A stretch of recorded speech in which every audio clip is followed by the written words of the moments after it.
Vivo S17. Before I knew it, the S series already had 4 ideas.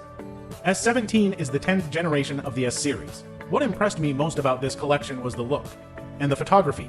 This generation is no exception. This one in my hand is a sea of flowers at the same time. This is also my first contact with a pink mobile phone. It makes me feel a bit like a landscape painting. It is also like the effect of the superposition of light and shadow at different levels brought by the flowing liquid. From the traditional gradual change, 15 million magnetic particles were used in the back of Vivo S, depending on the magnetic area and force angle. And you end up with this kind of lamination of light and shadow from a certain angle. It is also obvious that there is a visual experience of falling leaves. It's an amazing feeling, and not limited to observation. The texture of this mat touched by the hand is also more delicate than that of the general matte material. Every touch of a finger on the back has this wonderful feeling. Really amazing.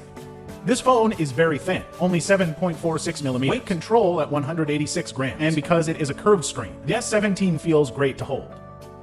Imaging has always been the strength of the S series. Front 50 megapixel G/N1 sensor, f2.0 large aperture, support AF autofocus, rear 50 megapixel G/N5 sensor. Support OIS optical image stabilization. There's also an ultra-wide-angle lens, 8 million. Not only that, the S17 still retains the design of the front dual soft light. Fill light angle increased to 90 degrees. The color rendering index has also been further improved film yield in dim scenes. And the selfie training of the S series never needs to worry. The portraits are natural and beautiful. I believe that friends who have used S series mobile phones understand. The system comes with a variety of styles to choose from. Playability is still very high. And in terms of rear fill light, under the camera there is a soft halo with an outer ring diameter of 15.6 millimeters. It is 9 times the area of a regular phone flash. Compared with the soft halo of the previous generation, 36% brighter. Not only that, this soft light ring can adjust the color temperature. And the camera also supports intelligent matching color temperature. Equipped with a soft light ring at the same time, the regular ordinary flash is still retained. Can match the use of more scenarios. This S17 upgrade is not only about appearance and image. The screen has also been upgraded to a 6.78-inch resolution of 2800 by 1260 with a 1.5K. The look and feel of this screen is very transparent. An inward rotation pixel arrangement. Daily use is fully adequate and supports 2160 Hz high-frequency dimming. Nothing else to say. In terms of performance, the S17 is equipped with a Snapdragon 778G Plus processor. Taiwan electromechanical 6 nanometer micro-time running points can be done 630,000. Single box 1058, multi-box 2957. This processor is more than enough for everyday use.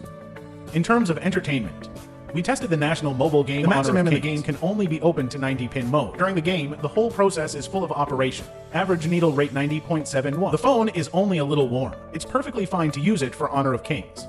In addition, the battery of the Vivo S17 has 4,600 mAh. Supports 80-watt charging. The included charger is a port, measured from 5%, 15 minutes to 49% full charge. Total time 40 minutes. Finally, to summarize, the biggest highlight of the Vivo S17 mobile phone is its appearance and photo performance. Especially this back cover, I really like it, and the shape of this soft light, and the design language of the entire camera part echo each other. In contrast, the performance of other parts of his performance is not so dazzling. However, it is completely no problem for daily use. Well, that's all for this video. If you have any other questions about this Vivo S17, welcome to discuss in the comment area. See you in the next video.